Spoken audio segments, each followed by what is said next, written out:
En el balcón, cuando Diana sintió los besos de Reginaldo, se le doblaron las rodillas.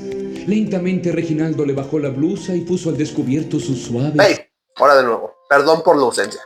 Voy a hacer una recapitulación de todos los libros que he leído de marzo a junio, porque de verdad si me sigo pensando que puedo hacer un video de cada libro que he leído en estos últimos meses, pues me voy a tardar más y la verdad no quiero dejarlo sin contenido. Ya saben, el trabajo, el tiempo, se complica un poco las cosas, así que mejor hagamos esta recapitulación de estos últimos meses. Ya sé que he estado bastante ausente, pero como ustedes saben, el trabajo dignifica, o eso diría Auschwitz. Chiste muy negro, perdón. Lo que significa que voy a hablar un poco de manera general de cada uno de estos libros, así que si quieren algo un poco más detallado de cada uno, pueden seguirme en mis otras redes sociales, sobre todo en TikTok, donde estoy subiendo videos aunque cortos, pues profundizando un poquito más en cada una de estas lecturas. No tardemos más, así que vamos a empezar. No podía atrasar más la oportunidad de leer este libro de Cristina Rivera Garza. Ya la conocía porque el año pasado leí Nadie me verá llorar.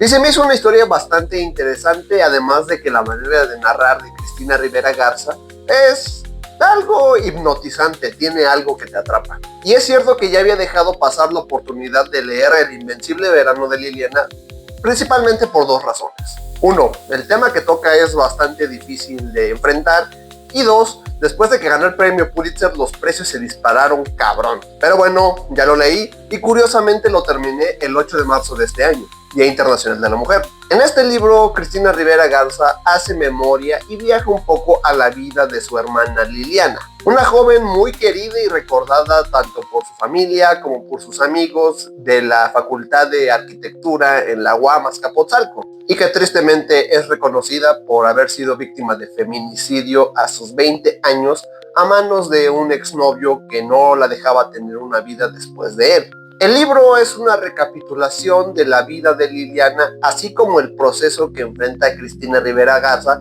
ante los laberintos burocráticos de la Ciudad de México. Porque en el momento en que ocurre el crimen en 1990, el término feminicidio pues prácticamente ni siquiera era algo que existiese o que era reconocido ni de manera legal, ni tampoco en el vocabulario común, y que tristemente se ha vuelto un concepto bastante repetido en los últimos años. De igual manera, el libro recopila algunos testimonios de los amigos de Liliana, quienes recuerdan los agradables momentos junto a ella, al igual que hacen memoria acerca de Ángel González, el mencionado exnovio de Liliana y que la violentó de distintas maneras. La acosaba constantemente porque el güey vivía en mi querida ciudad croqueta y la iba a acosar hasta la UAM Azcapotzalco donde esta chica estudiaba. Le aplicaba el ya clásico si no vuelves conmigo me voy a desuscribir de la vida y la manipulaba durante toda su relación que pues era muy turbulenta. Todo hasta concluir de manera trágica el 16 de julio de 1990, día en que ocurrió el feminicidio de Liliana. Y sí, Cristina, a través de los ojos de quien encontró el cuerpo, relata cómo fue todo el proceso, tanto del crimen como de cómo fue descubierto el cuerpo. Sí, tengo que advertir que es un libro complicado de leer. Es triste y desgarrador tener que recorrer un libro con semejante temática, en especial cuando quien te lo está narrando es familiar de la víctima. Y además la manera en la que lo está haciendo sí que le añade cierta complejidad al texto. Por ejemplo, los primeros capítulos son, por decirlo de una manera, lentos. Hablan más que nada de Cristina entrando y saliendo de la burocracia en la Ciudad de México, y dejando entrever muy levemente lo que ocurrió con su hermana, para luego dejarse caer con los testimonios de sus amigos, de sus padres, de ella misma, y de un curioso archivo creado de Liliana por ella misma. Cristina usó los diarios de su hermana para dejar entrever lo que ella estaba viviendo de manera personal, y para brindarnos un poco la perspectiva de Liliana acerca de esta relación, a veces escribiendo cosas muy tristes, a veces escribiendo cosas que la dejaban muy molesta, o también viendo el progreso que intentaba tener en su vida para salir adelante después de esta complicada relación. Aunque también en esta especie de archivo nos podemos dar cuenta de ciertas señales de alarma que tristemente ya solamente fueron vistas cuando el hecho ocurrió. Y dejando claro que el cabrón de Ángel escapó y hasta el día de hoy no ha enfrentado a la justicia. También debo de dejar claro que sí es un libro necesario de leer. Y ya sé que muchos de ustedes estarán pensando, ¿por qué leer un libro así? ¿Por qué leer algo triste o algo trágico? Sí, cuando muchos utilizan la lectura como para escapar de la realidad y leer cosas un poquito más felices y que los distraigan del caos que es el mundo. Y entiendo que ese es un punto bastante válido como el siguiente. Leer acerca de historias reales que pueden llegar a ser crímenes o tragedias nos ayuda a no olvidar que estas cosas sucedieron. Y aunque en ocasiones el libro sí puede tener como que cierto morbo, realmente es más una reconstrucción y una celebración de la vida de Liliana, que terminó de manera trágica y que utiliza sus páginas como un modo de denuncia para exigir justicia. No solamente para Liliana, sino para todas las mujeres que han sido víctimas de un feminicidio. ¿Deberían leerlo? Yo creo que sí. ¿Es sencillo de leer? No realmente. Si quieren leerlo, adelante, lo recomiendo bastante. Sí he de decirles que es un libro bastante desgarrador en partes, pero también debo decir que es un libro pues necesario para entender lo que están viviendo las mujeres en todo el mundo y concretamente en México con esta situación de violencia. Y si ya lo leyeron, pues déjenme sus opiniones de qué les pareció. Luego llegó un descansito con algo más tranquilo, divertido y relajado. El fantasma de Canterville de Oscar Wilde. Me acuerdo que este cuento lo leí cuando era apenas un niño y es agradable reencontrarse con él porque la verdad es que es muy divertido. La historia se centra en la familia Otis, de origen estadounidense, que compra una mansión en Canterville, Inglaterra, misma en la que el antiguo dueño le advierte al señor Otis que hay un fantasma. Pero como buen ciudadano estadounidense acaudalado al que no le importan ni los balazos, ni las represiones policíacas, ni que su puto presidente esté en una lista con un montón de PDFs, pues le vale madre y dice que si ya está comprando la propiedad, pues que también está comprando al fantasma. Chingue su casa. Y lo cagado del asunto es que pues ni siquiera lo toma como una presencia espectral, sino simplemente como parte del mobiliario, como una adquisición más. Y ni se inmuta cuando este güey aparece queriéndolo espantar. Ya nomás le faltó aumentarle la madre como cuando se te sube el muerto, pero en ese caso la familia Otis hubiera sido mexicana. También en esta edición de Plutón se incluyen otros dos relatos: El crimen de Lord Arthur Savile y La Esfinge sin secreto, que son dos relatos curiosos, llenos de suspenso, bastante breves y muy fáciles de leer. Por eso me ha encantado adentrarme tanto en los cuentos últimamente. Son como pequeños parajes para descansar luego de lecturas muy pesadas o muy complicadas o que tratan temas muy difíciles. Ya saben, si quieren un breve respiro o algo para leer mientras van en el transporte hacia el trabajo o en un viaje, o para tener un descansito entre todo su trabajo o algo rápido que quieran leer durante las noches antes de dormirse, 100% recomendables los cuentos y en especial los relatos de Oscar Wilde. A Luis Humberto Crossway ya lo conocía por Aparta de mí este cáliz, una novela muy breve en la que reinterpreta la vida de Jesucristo pero en un barrio. Sí, un Jesus de barrio. Vayan y leanlo. Pero este libro, Instrucciones para cruzar la frontera, es también una recopilación de cuentos que tienen un hilo conductor a lo largo de todos los relatos: la frontera entre Estados Unidos y México. Oriundo de Tijuana, Crossway le da mucho peso a su ciudad natal, pero no se trata únicamente de la frontera física entre dos países, una de las más transitadas del mundo y una de las más peligrosas debido a todo lo que ocurre con el tráfico de drogas, el tráfico de personas, el cruce ilegal de migrantes. Un acto peligroso no solamente por lo que estás haciendo en sí, sino porque puede que te caiga la migra o el ICE, te parta tu madre, pero para atrapar a los PDFs, ahí sí se tientan el corazón, ¿verdad, pinches gringos? Pero separando a los niños de sus padres y se sienten muy machitos. Ok, ya no voy a hablar de política, perdón. Pero también se detiene para hablarnos de las fronteras que no existen, las barreras mentales, las barreras emocionales que tenemos con otras personas. El cómo sentirnos ajenos a ciertas cosas que nos impide hacerlo directamente porque creemos que no estamos destinados a eso.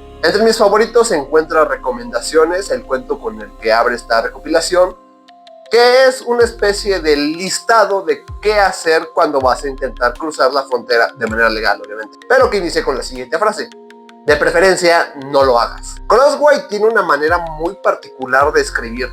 Algunos de estos cuentos parecen más listados o simplemente guiones teatrales que cuentos convencionales.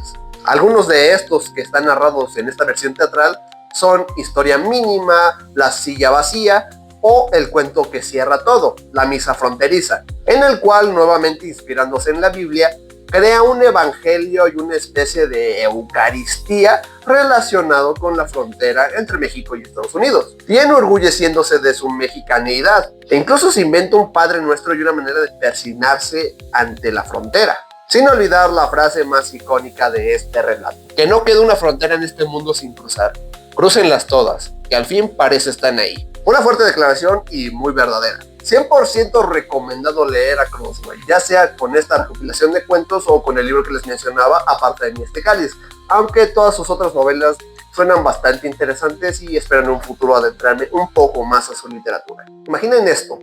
Mezclas al autor de Alguien voló sobre el nido del cuco, al güey que inspiró a Moriarty en la novela En el camino de Jack Kerouac, hippies en el mero apogeo del movimiento en los 60s, azúcar, flores y muchos colores, un autobús psicodélico en el que esta banda viaja por todo Estados Unidos y cantidades exageradas, inconmensurables, de una sustancia locochona que se llama dietilamida de ácido lisérgico o LSD o ácido o ajo para los compas. Y todo escrito por uno de los padres del nuevo periodismo, que es una forma de relatar las noticias utilizando algunos elementos literarios, popularizado por Truman Capote en su novela A Sangre Fría o por Hunter Thompson en distintos relatos como El Derby de Kentucky es decadente y depravado o Los Ángeles del Infierno, y obviamente por Tom Wolfe en este libro, Ponche de ácido lisérgico.